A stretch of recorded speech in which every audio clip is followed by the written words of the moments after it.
was so hard, especially since she liked to be a straight shooter. This wasn't the way she preferred to live her life.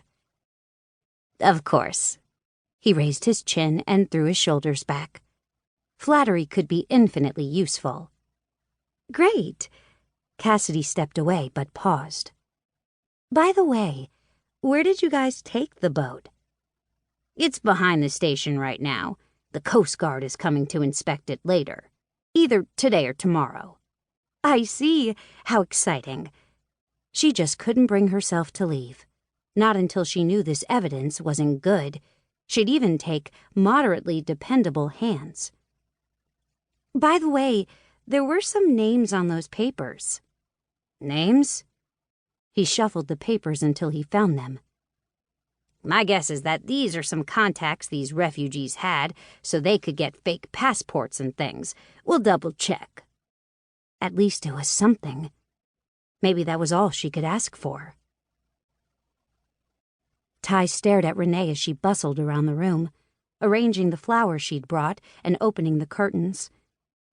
She looked so much the same. Still perky, still blonde, still the essence of fun and lightheartedness. Yet there was something missing.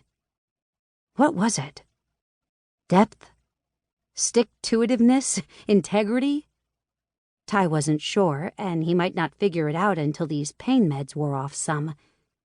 They'd left him feeling loopy, not to mention the fact that his shoulder was sore, and he didn't want to be here. There. Isn't it so much homier now? Renee turned toward Ty and smiled sweetly.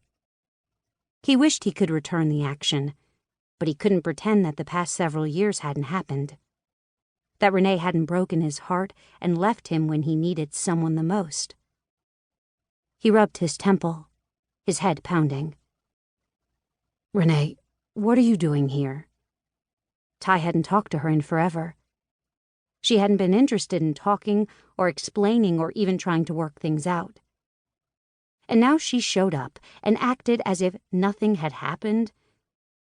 That didn't settle right with him. She sat beside his bed and took his hand, a pleasant and maybe clueless smile on her face. I missed you, Ty. It took you 3 years to realize that? She let out a light-hearted sigh and stared into the distance. I know it might sound crazy, but I just had this realization.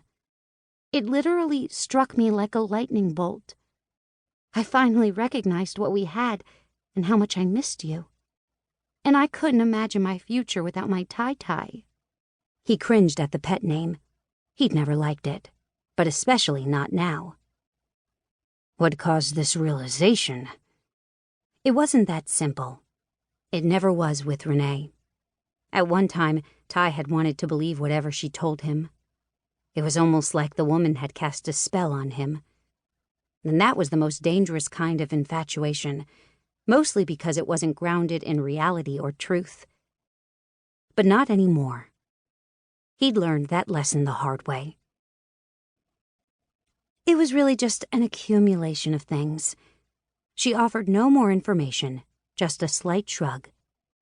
But Ty would bet her realization had something to do with another man and a freshly ended relationship. You left me, Renee, he reminded her, keeping his voice placid. He didn't want to stir up any emotions by getting irritated or angry or impatient. No, he'd remain even-keeled for as long as possible. All for the sake of civility. Turn the other cheek. He'd read it in his Bible a couple of days ago, along with other verses about forgiveness and living out love. Renee leaned closer and lowered her voice. And now, I want to make things right. A flash of irritation shot down his spine. She was greatly simplifying this situation. Sometimes you can't make things right. Sometimes you make choices and have to live with the consequences. Her bottom lip jutted out in a pout that would have, at one time, twisted his resolve and tugged at his heartstrings. Not anymore. What's life without second chances?